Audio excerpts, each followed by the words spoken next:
Sveiki bičiuliai, senai besimatėme. Šiandienos tema bus, kodėl yra labai svarbu, perkant automobilį, atlikti kompiuterinę diagnostiką. Tai visų pirma, bičiuliai, pasidalinkite kaip visada šito video, paspausti laiką bei paspausti follow, jeigu dar to nesate padarę. Ačiū Jums, Jūs šaunuoliai. Kodėl yra labai svarbu daryti kompiuterinę diagnostiką, perkant automobilį? Tai ne vien tik tais tam, kad sužiūrėti klaidas, kokios yra esamos šiai dienai, aktyvios, kokios klaidos buvo kažkada praeityje. Iš tų klaidų galima nustatyti, kokie gedimai buvo automobilyje, sužiūrėti, ar tie gedimai buvo pašalinti teisingai ir tvarkingai ir taip toliau, bičiuliai. Dažnu atveju, atvažiuojant tikrinti automobilį, prisijungi prie diagnostikos ir pamatai kokią vieną aktyvią klaidą, ar dvi aktyvias klaidas, arba iš vis nėra klaidų.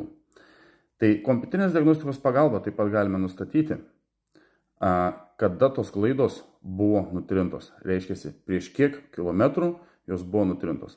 Ir dažniausiai, kai randame švarę diagnostiką arba vos kelias klaidas, tai dažniausiai randame taip pat, kad diagnostika buvo daryta ir klaidos nutrintos prieš, kaip pavyzdys, 10, 20 ar 30 kilometrų.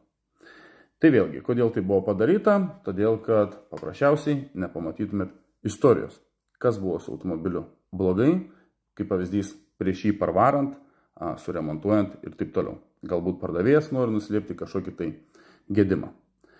Antras dalykas, kodėl labai svarbu padaryti kompiuterinę diagnostiką, tai padarius kompiuterinę diagnostiką, aišku, tam reikia žinių, supratimo ir viso kito. Sutikrinti gyvus parametrus.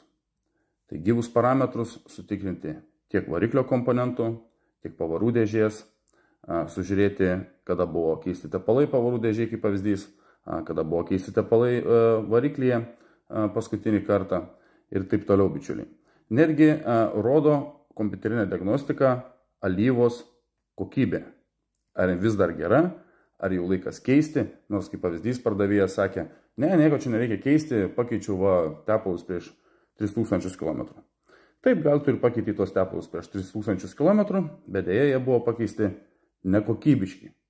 Todėl jau 3000 km pravažiavus kompiuterinė diagnostika man rodo kaip pavyzdys, kad oil quality is poor. Tai bloga tepalo kokybė. Tai vad, bičiuliai.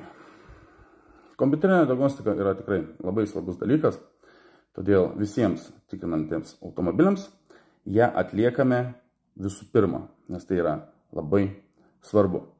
Daug gedimų galima pamatyti, gyvi parametrai išduoda daug, kaip sakant, kažkokių tai niuansų, kurie jūsų netgi laukia ateityje, taip kad viską atlikus, informaciją pateikiam su kaupu.